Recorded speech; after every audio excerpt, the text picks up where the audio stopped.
Hey, welcome back. Today we're talking about Dante's Paradiso, cantos 25 through 26. So last time we were looking at Dante as he was being examined in the first of the theological virtues, the virtue of faith.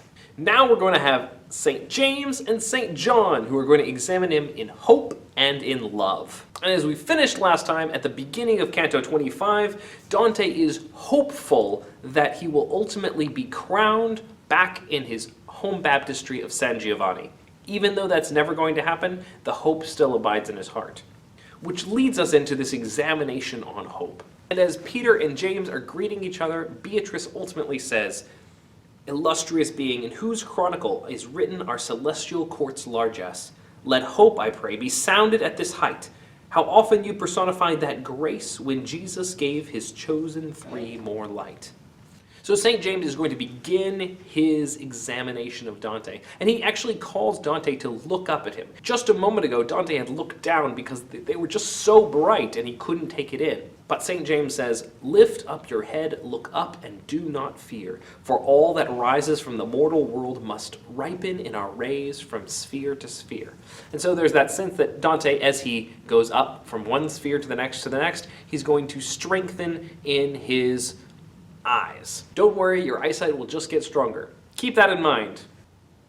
And so St. James asks Dante three questions. Number one, what is hope? Number two, where does it come from? And number three, how much do you have? Say what it is, what power helped you to climb, and how you bear its flowering in your mind. But before Dante can answer, Beatrice pipes up and has an answer for one of the questions for him. Again, it compares her to a bird like it had before. Basically, her answer is, well, he's got to have a lot of hope if he's wound up this far, doesn't he? She says, "The other two questions I leave to him. They will not be difficult, nor will the truth seem boastful. Let him answer, and may God's grace appear in the result." In short, she answered how much hope he had, that he had great hope if he's going to have come this far, so that he wouldn't have to boast in his hope. The other two answers offer him the opportunity to give God grace rather than himself. It's funny that the very next thing Dante says is, "As a pupil who is eager to reply to his professor, knowing his subject well and quick to show his excellence, such was I." There's that pupil who's very eager to answer because he knows all the answers. Ooh, ooh, ooh, ooh. But it's interesting, there's almost a pridefulness about that, which negates what Beatrice just said about him.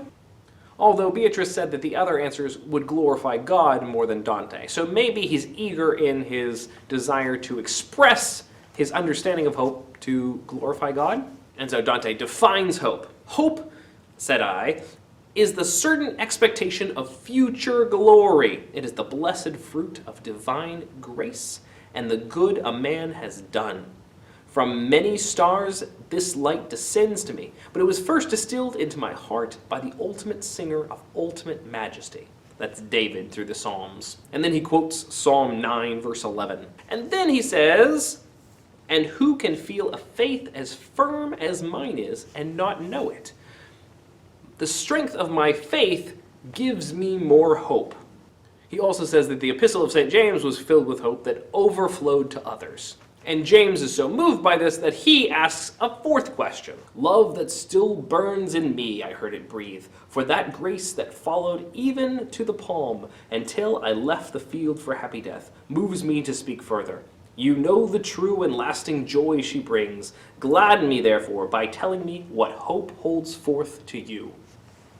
What will you gain from your hope, in other words? Notice again that James breathes his question, that idea of the divine breath, that inspiration that we've been examining up to this point. And Dante points out that Scripture says that you will receive brand new clothes and be part of the land of the blessed. And the revelation of John, James' brother, talks about the white robes.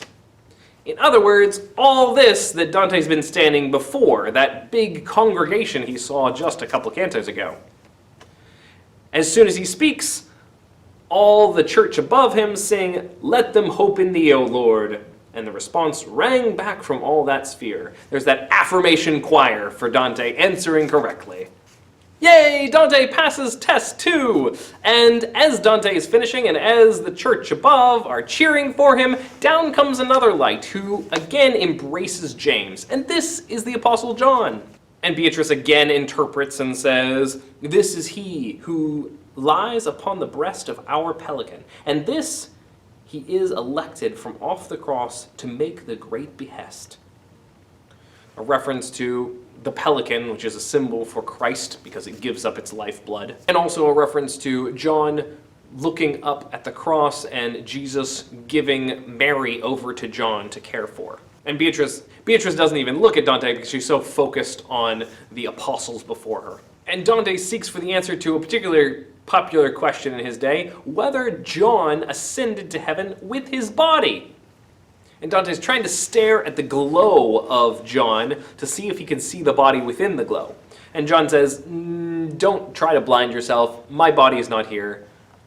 I'm the same as everyone else. The only two people who have their bodies right now are Jesus and Mary." And Dante is asked to correct this misapprehension of the scripture when he gets back.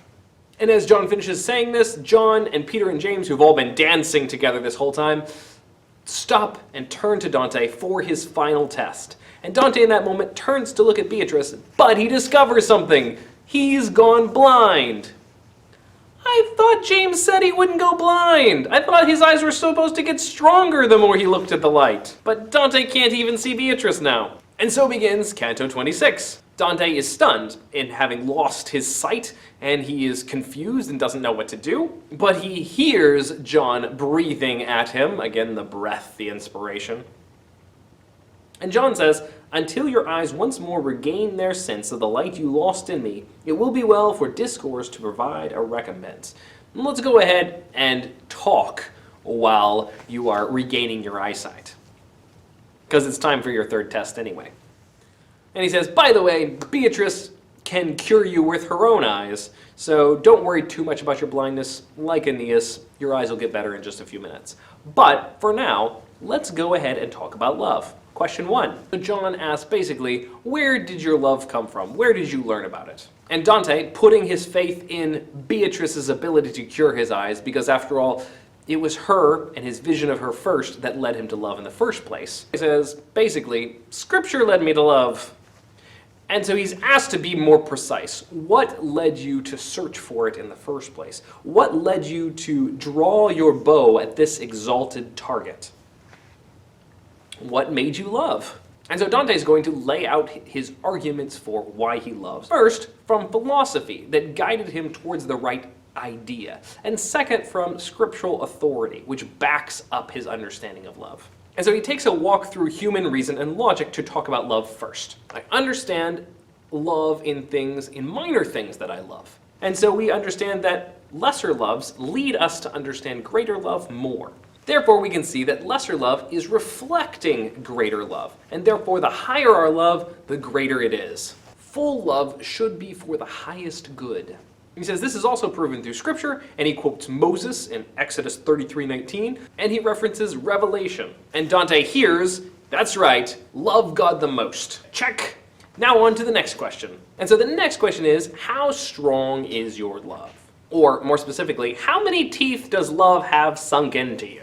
Dante says, so in paradise Christ's eagle, John, spoke his sacred purpose whole, concealing nothing, rather urging me to make full profession of my soul. So Dante's going to lay it all out. Here it is. All those teeth, with power enough, have turned the heart of any man to God, have joined in my heart, turning it to love. The existence of the world, and my own too, the death he took on himself that I might live, and what all believers hope for as I do. These, and the living knowledge mentioned before, have saved me from an ocean of false love, and placed me by the true safe on the shore. So, the whole existence of the world, the fact that God created the world shows me love. The fact that he created me shows me love. The fact that he died for me shows me love. The hope that all believers share shows me love. And the philosophy that trains me the difference between false love and true love have guided me away from false love and set me safe on the shore of true love. There's a kind of intensity to the description of what love does to you. It sinks its teeth into you. We might compare this to the way we talked about love way on back in the Inferno, where Francesca says, the love that will not be disallowed. Love just took hold of me and made me do stuff. Here Dante's talking about the deepness of the love that has set its teeth in him. It's a much better irresistible love than Francesca was experiencing. And Dante shows that by knowing this love, he also loves each leaf of the garden to the degree that receives the dew and ray of all his flowering love. This sense that by understanding the richness of loving God, because of the teeth of love sunk into me, I better love everyone else. As soon as Dante finishes speaking, again the congregation sings, in affirmation for a third time. The instant I fell still, my love professed. All heaven rang with holy, holy, holy, my lady joining with the other blessed. Everyone sings in response, including Beatrice. And just at that moment, Dante starts blinking, his eyes are open again, he's able to see again. Beatrice has cured him with her laser eyes.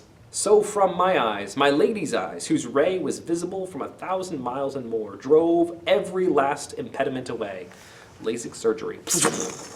And Dante's able to see clearer than ever before. His eyes are strengthened beyond what he's ever been able to see before. And suddenly he sees, it's not just Peter, James, and John here. There's another person standing here. Who is this? Beatrice says, that's Adam, the very first man. In that raised paradise, the first soul from the hand of the first power turns ever to its maker its glad eyes. This image of Adam constantly turning his eyes towards his maker, which is very different from Adam hiding in the garden away from his own shame and sinfulness. This is Adam restored. This is humanity brought back from the fall, not humanity at the fall. And Dante is very briefly speechless, but it doesn't last very long because he's so eager to speak to Adam. Dante is so excited to speak to him, he says, O first and only fruit earth ever saw spring forth full ripe, O primal sire, to whom all brides are equally daughters and daughters-in-law, speak, I beg, devoutly as I may. You know my wish. To hear you speak, the sooner I leave unsaid what there is no need to say. Dante doesn't even ask his question. He just says, I have questions. Can you go ahead and answer them? I don't even want to phrase them because that will take time away from what you have to say. And as we've already discovered, once we get into heaven, everyone can see inside of everyone else. And so Adam can see Dante's questions before he even asks them. And there's this sort of hilarious image of an animal moving under a blanket, and so you can see that it's there over the blanket. And so the light that's shining all around Adam's soul moves so that you can see the joy that Adam has. And he breathes forth, breathing inspiration over and over and over again, in case you didn't get the point, without any need to hear what you would say. I know your wish more surely than you know what you take to be most clear. I see it in the true mirror, itself the perfect reflector of all things in its creation, which nothing in creation can reflect. By looking up to God, he sees the reflection of all things, including what's in Dante's soul. So Adam is seeing Dante's soul through the reflection of Dante in God. And so he sees that Dante has 4 questions. Number 1, when was creation? How long ago has it been? Number 2, how long were you in paradise? Number 3, why did you fall? And number 4, what language did you speak? Because Dante is not only interested in just, the facts of creation and the fall, but also in language. We've been talking about language all this time, going back to Inferno, where we saw the corruption of language in the Tower of Babel. Here we're going to hear from Adam about the difference between corruption and change within language. Adam's going to answer these questions all out of order, so here they are. Starting with answer number 3. It's not the fruit that's the problem, but it was the violation of God's decree. It wasn't the pursuit of knowledge that destroyed us. It was the fact that we rejected God when we took that knowledge. Knowledge isn't bad, just the selfish and disobedient pursuit of it. Then Adam goes ahead and tells Dante how long it's been since creation, and the answer is 4,302 years. Or it happened in 3002 BC. Then he's going to answer the question about language. And this is, I think, the most interesting one. Listen to his description here. The tongue I spoke had vanished utterly long before Nimrod's people turned their hands to the work beyond their capability, for nothing of the mind is beyond change. Man's inclination answers to the stars and ranges as the starry courses range. So my language was not corrupted at the Tower of Babel.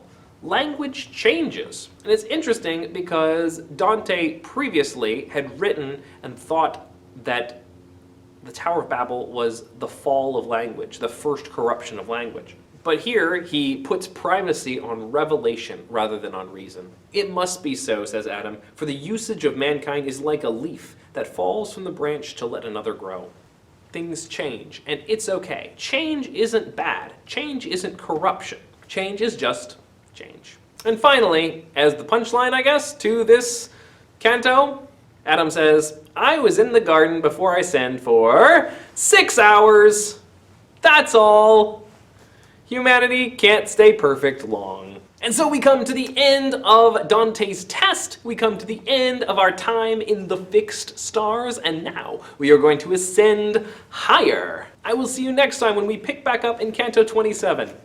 Thanks so much for watching. You can click to subscribe or to watch one of my other videos, and I will see you next time. Bye-bye.